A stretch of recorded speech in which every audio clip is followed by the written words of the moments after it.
A todos, mi agradecimiento al juez Guzmán por comentar este libro. Yo quiero decirle primeramente que este libro y lo que está relatando son circunstancias que se fueron dando de a poco y que permitieron que el tratado minero con Argentina, si bien es una realidad, es de todas maneras un fracaso. Pero lo que no se conoce es que este tratado minero es un fracaso. Y eso es lo que nosotros intentamos dar a conocer a través de este libro. En diciembre de 1997 se firmó el tratado minero. Y nosotros en ese tiempo, la gente que luchábamos en defensa de nuestra riqueza, en defensa de nuestro cobre, y que generalmente estábamos alrededor del senador Lavandero, no le dimos mucha atención a la firma del tratado. No le dimos mucha atención porque, por un lado, nosotros, gente de izquierda, decíamos, bueno, si este es un tratado que va a producir la hermandad chileno-argentina, no podríamos oponernos, porque como gente progresista tenemos que estar por la hermandad americana, latinoamericana. Entonces, por ese lado no nos llamaba mucho la atención oponernos a este tratado. Pero por otro lado, existía el problema de que ya nosotros en el año 97 nos encontramos con una enorme sobreproducción de cobre que había hecho bajar el precio a límites ya insostenibles, que había hecho perder a esa fecha decenas de miles de millones de dólares a Codelco. Entonces, agregar más producción argentina y además prestar el territorio nuestro, el territorio chileno, para que la producción argentina saliera por acá, eso natural no nos parecía bien. Pero decíamos, miramos esto con un cierto fatalismo. Es poco lo que se puede hacer, porque si el tratado fue firmado por el presidente Eduardo Frei Ruiz-Tagle y iba a ser apoyado por la derecha, y la derecha y la Concertación Unida jamás serán vencidas, entonces teníamos poca esperanza de que pudiéramos hacer algo en contra de este tratado. Y este tratado se firmó en el 97, pero su historia viene desde antes, viene desde el año 90. Fíjense ustedes que el año 90 o hasta el 89, la casi totalidad de los yacimientos mineros en la cordillera argentina pertenecían a argentinos. Y no se explotaban, sobre todo los yacimientos de cobre, porque la costa argentina, es decir, el Atlántico, se encuentra muy lejos, a más de 1.000, 1.200, 1.400 kilómetros. Entonces los costos de explotación para sacar el concentrado iban a ser muy altos y por eso no se explotaban. Pero asume la Concertación en Chile y las transnacionales mineras comienzan a comprar todos los yacimientos mineros argentinos y a muy bajo precio, puesto que como no se podían explotar, tenían un precio muy bajo. Era como si las transnacionales sabían que con la llegada del gobierno de la Concertación iban a lograr posteriormente sacar por Chile los yacimientos, los concentrados argentinos. Entonces, podemos decir que el tratado minero no nació en 97, el 97 solo se firmó. El tratado minero prácticamente nació en el año 90, y desde ahí para adelante lo impulsaron las transnacionales mineras para poder sacar por Chile los concentrados, los minerales argentinos. Recuerdo que en el año 97 o 98 asistimos con el senador Lavandero a un seminario sobre el tratado minero que organizó la Federación de Supervisores del Cobre por acá por San José de Maipo, en esos lados, y todo un día, a la que asistió Gastón Fernández, que era el fiscal del Ministerio de Minería, que asimismo él se decía que era el padre del tratado minero, como el abogado. Cuando nosotros sabíamos ya, y lo supimos después, que el tratado minero no era hecho en Chile, sino que había sido hecho por Barrick-Gold. Pero nosotros no le pusimos mucha atención tampoco al hecho de que el tratado minero fuera a crear problemas para la sobreproducción de cobre. El cambio se produjo recién en abril del año 2000 en nuestra actitud hacia el tratado minero, porque el senador Landero era el presidente de la Comisión de Minería del Senado y en ese momento el tratado llegó de la Cámara de Diputados al Senado.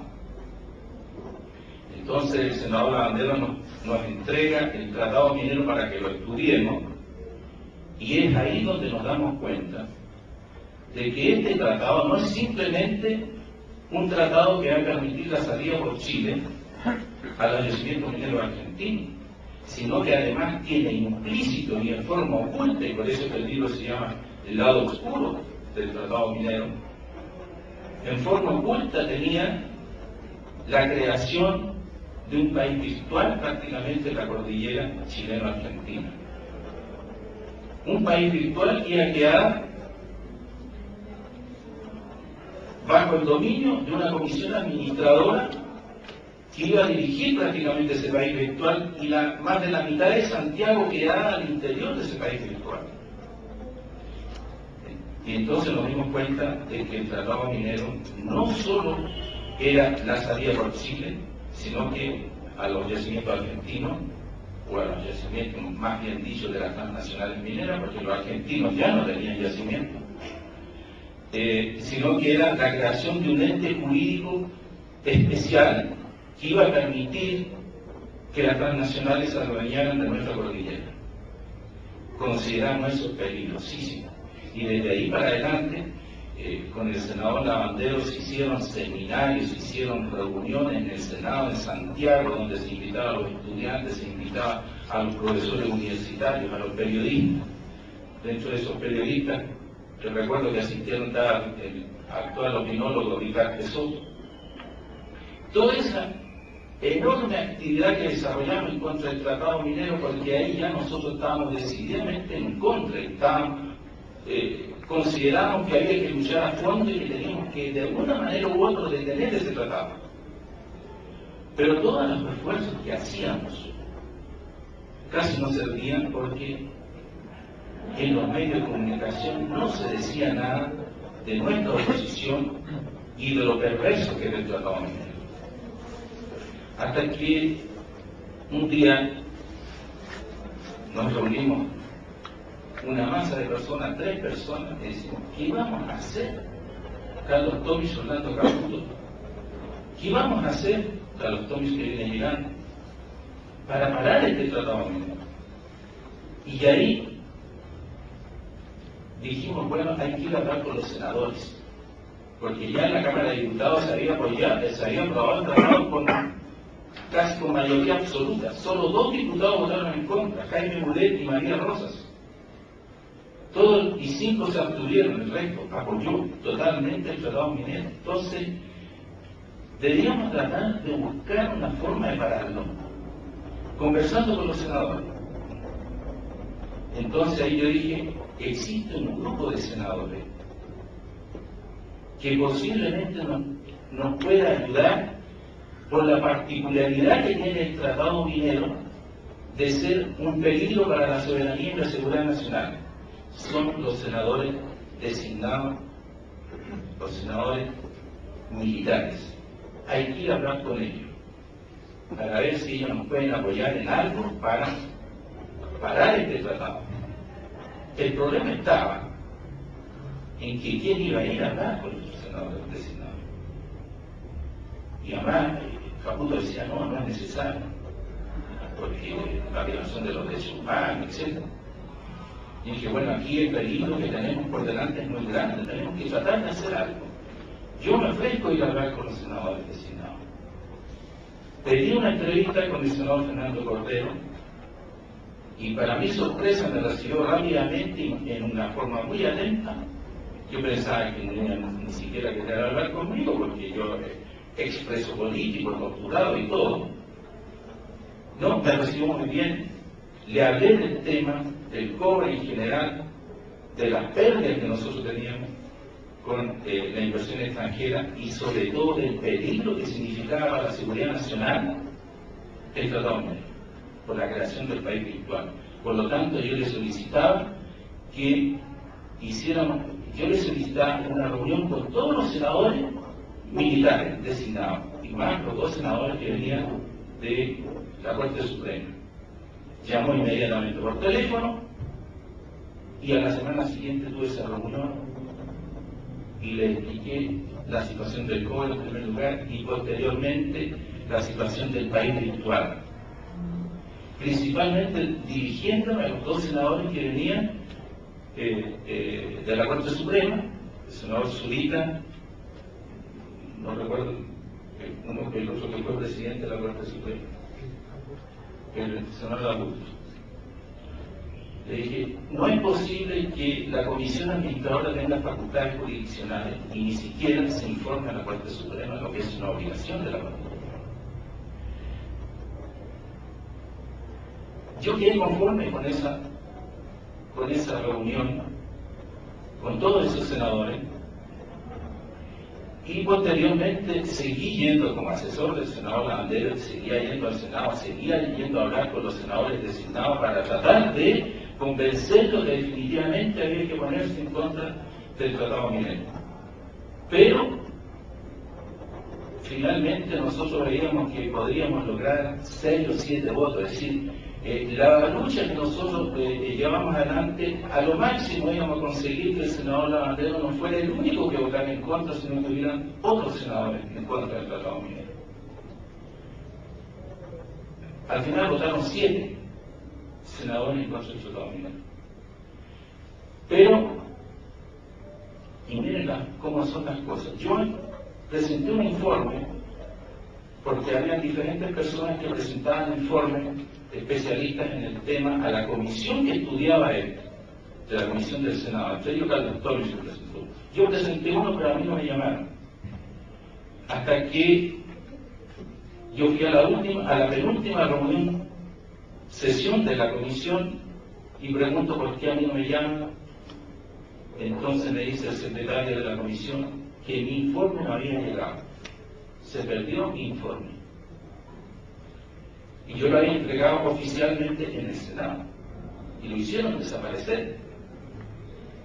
Y vaya que es importante este informe, porque a la sesión siguiente, la última sesión, el senador Augusto Parra, que había deslizado varias críticas en contra de la política minera del gobierno, dice, bueno, se había perdido el informe, pero yo le entregué inmediatamente una copia al secretario del Senado, que la repartió inmediatamente entre los senadores de la comisión. Felizmente se hizo eso porque el senador Augusto Parra leyó mi informe.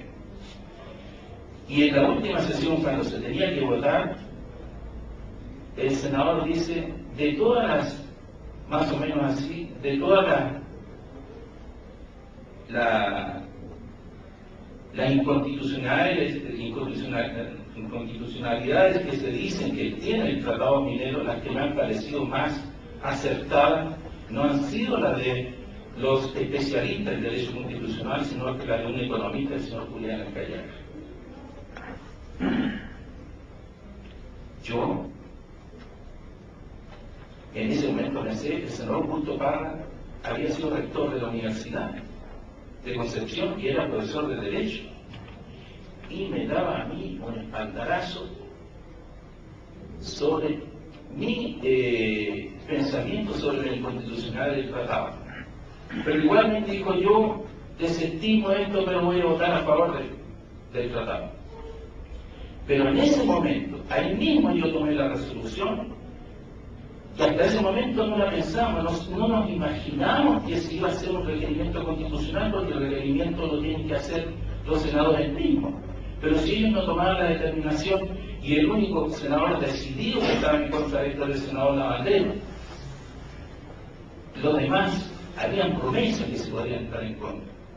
Entonces, yo dije, pues si me hacen ese elogio de mi capacidad jurídica constitucional, es posible que yo también pueda hacer un requerimiento constitucional. Y ahí tomé la determinación de hacer un requerimiento constitucional. Termina esa sesión, me acerco al senador Martínez Busch. ¿Por qué el senador Martínez Busch y no el senador Lavandero? Porque yo sabía que el senador Lavandero me iba a apoyar, pero él no podía conseguir los votos, porque los senadores de la Concertación no iban a votar nunca, ni iban a apoyar nunca un requerimiento en contra del tratado. Entonces lo podía venir solamente los senadores designados. Y hablé con el senador Martínez Busch y le dije que tenía el proyecto de presentar un requerimiento constitucional si él apoyaba esa idea. Y él me dijo que sí, que estaba de acuerdo porque realmente veía como un peligro ese tratado. Venga mañana ese y tráigame y conversemos y veamos qué es lo que podemos hacer. Llegué al otro día ya con algo preparado sobre esto, en base al mismo informe que había elogiado el senador Parra, y de ahí comenzamos a trabajar con el senador Martínez Busch muy seguido, hasta conseguir, él me entregó otros requerimientos de inconstitucionalidad que se habían presentado, y así fuimos creando el requerimiento constitucional en contra del tratado minero, y él y el senador Lavandero buscaron las 12 votos necesarios, se necesitaban 12 senadores para presentar requerimientos hasta que se juntaron. Y le voy a decir más, le voy a contar una cuestión que no cuento en el libro.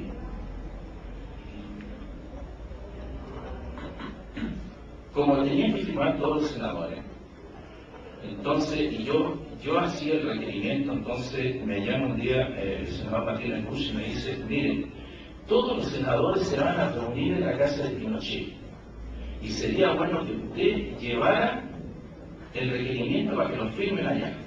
Pero ¿cómo no voy a llevar a la casa de Pinochet? Dije, no, yo lo paso a buscar. Y me pasó a buscar en el Palacio de Cristina. Yo iba con el requerimiento hecho ya, para que lo firmaran los senadores que iban a estar todos ahí. Y en un día, y a lo mejor estoy culpable, que parece que fue desaforado el Pinochet, porque fueron todos a apoyarlo ese día. Fue en julio o agosto del año 2000. Entonces, yo llego con el... Imagínense ustedes lo que he hecho con la patria. Ir a la casa de Pinochet. Y llegamos ahí, estaba lleno de periodistas. Y yo me decía, pero me van a ver a mí, el revolucionario al callar en la casa de Pinochet. ¡Qué vergüenza! Bueno, no hay que nadie se fijó en mí, pero yo estuve frente a la foto famosa donde está Pinochet en medio de todos los senadores y diputados que estaban ahí apoyando por la maldad del cuerpo humano. Tiene que decir eso, que te lo oyes saludar. Y ahí se firmaron los senadores que faltaban. Pero se presenta el requerimiento y a los 2 días llaman al senador Lavandero del Tribunal Constitucional, le dicen que la senadora Evelyn Matei retiró su firma y el senador Prat también. Y el requerimiento se iba aquí, porque faltaban 2 senadores. Menos mal que se atrasó la votación, porque tenía que hacerse antes la votación, y 2 semanas después se hizo. Y alcanzamos a conseguir 3 senadores más. Prat y un senador Lago del Norte no firmaron nuevamente, pero se agregaron otros. Creo que volvió a firmar la senadora Evelyn Matei, Marcos Cariola. Resalto toda la cosa de eso. Cuando sale el dictamen del Tribunal Constitucional, que aquí está, lo primero que yo voy a ver es la resolución. ¿Qué es lo que resuelve? Se resuelve que se rechaza el requerimiento de formular a Boca 1 en todas sus partes.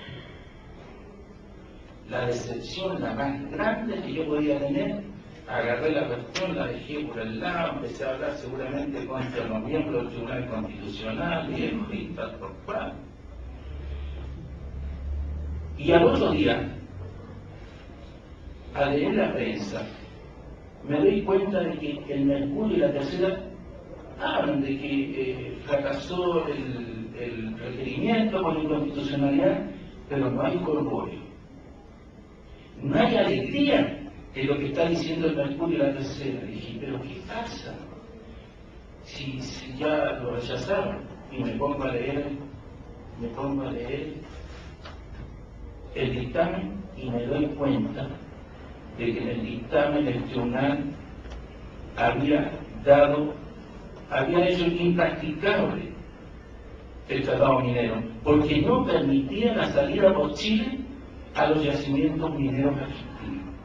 Ese era el objetivo explícito y principal del tratado, que los yacimientos pudieran salir por Chile. No pueden salir porque los tribunales chilenos no tienen jurisdicción extraterritorial. Y además le quita todas las facultades jurisdiccionales a la Comisión Administradora del Tratado. Por lo tanto, el país virtual tampoco existe. Habíamos ganado. Y le digo al senador Lavandero, ganamos. Esto, no me creen, llama al senador Martínez Bush también, no, si ganamos, mire lo que dice acá, tampoco me creían porque era realmente extraordinario. Una resolución que, por los considerandos interiores, deja inaplicable el tratado minero.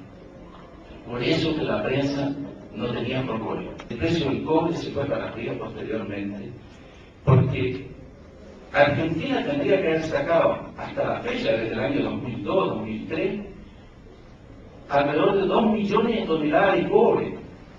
Imagínense ustedes el precio que tendría el cobre si hubieran salido por Chile 2 millones de toneladas de cobre más. Y esa caída de la producción, porque se produjo además una caída de la producción en Chile, porque el tratado minero trasladó la inversión minera desde Chile hacia Argentina, porque además Carlos Menem hizo leyes tributarias más favorables que las chilenas para la inversión extranjera en la minería, por lo tanto la inversión se trasladó para allá. Pero no pudo funcionar la inversión porque el tratado minero no funcionaba. Le dan un tiempo de 5 minutos. Nosotros ganamos y Chile ganó, y la presidenta Bachelet hoy día puede dar una pensión solidaria porque el precio del cobre subió gracias a que el tratado minero no funcionó. Y eso se hizo posible. ¿Cómo se concatenaron las cosas para que el tratado minero no funcionara? La primera condición que sirvió fue que el senador Lavandero era el presidente de la Comisión de Minería del Senado. Esa fue la base. Porque si él no hubiera estado en la presidencia de la Comisión de Minería del Senado, no se hubiera creado toda esa atmósfera en contra del tratado minero y toda esa discusión que hubo en la comisión especial que trató el tema. Y el segundo, fíjense, que es el hecho de que habían senadores designados. Si no hubieran existido esos senadores designados militares, no hubiéramos podido pagar el tratado minero. Y la tercera circunstancia es el senador Augusto Carlos, que se le ocurrió decir que yo era constitucionalista. Y por eso me atreví a lanzarme en una cosa como esta.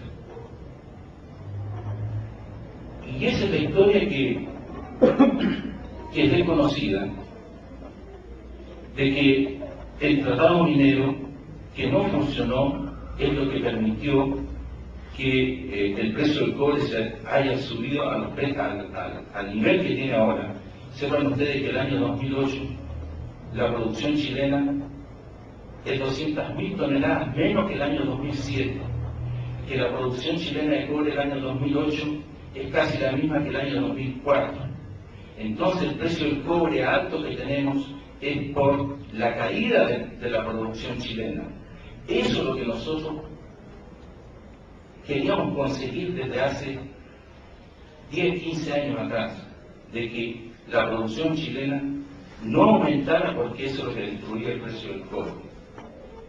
El tratado minero nos ayudó en eso, y el Tribunal Constitucional, al determinar de que no pueden salir por Chile los yacimientos mineros argentinos, y ni una tonelada de cobre argentino ha podido salir hasta la fecha, y no va a salir.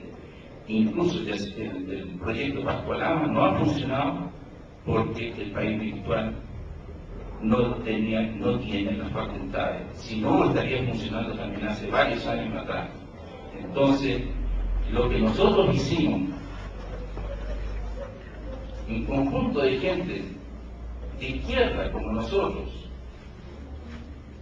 incluido el senador Lavandero, que lo pongo de izquierda, y los senadores designados de derecha, imagínense, conseguimos algo en contra del gobierno de la concertación, que era el gobierno que nos tenía que representar a nosotros, pero que está entregado completamente a las transnacionales y ha seguido entregándole nuestras riquezas a las transnacionales.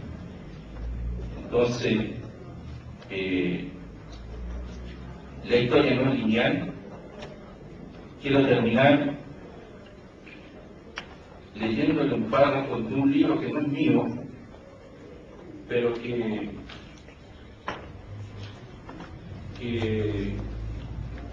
fui a su lanzamiento hace poco. Se llama La historia política del cobre, de Joaquín Fernández, un hombre de derecha, columnista del Mercurio, es historiador. Y aquí habla de que el año 75, el ministro de Hacienda Fernando Lenz, que hoy día es el presidente de la Corporación de la Madera, quería privatizar las empresas nacionalizadas, que todavía no eran Codelco, las 5 empresas nacionalizadas. Se tardó la Junta de Gobierno. Y José Toribio Veneno, esto es lo que dice: en el texto del proyecto en debate se permite la venta de acciones a particulares, por lo cual, de hecho, estaríamos rompiendo lo que es el texto de la Constitución, y más que nada, la imagen que está latente en Chile desde que fue aprobada en el Congreso Pleno la nacionalización de la gran minería del cobre, y que el cobre es el sueldo de Chile, es una realidad que no la podemos desconocer. Sin embargo, aquí, por una simple ley, nosotros estaríamos derogando lo que las cámaras aprobaron y que el país vivió como un verdadero triunfo. A mi juicio, políticamente eso es malo. Tal como lo entiendo en este momento, con el proyecto en debate, se da la opción para que lo que es nacional pase a ser privado. Posteriormente lo hará otro gobierno, no nosotros. Nosotros mantenemos la situación actual, y si en el futuro es necesario para aumentar la producción, etcétera, aportar capital que el Estado no tiene, y es necesario privatizar o vender a terceros, se hace, pero no lo hacemos nosotros. Entonces, para que ustedes vean que la historia de la privatización y de la inversión extranjera en Chile no está jalonada solamente de gente que son los de derecha que lo permiten, y que los militares y que la dictadura es la que permitió eso.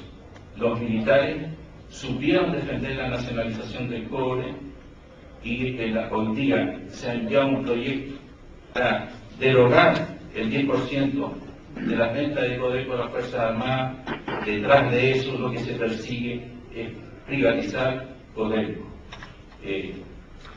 Yo los llamo a que luchemos siempre, que nunca las cosas están perdidas, porque la lucha que dimos contra el tratado minero muestra que se pueden lograr triunfos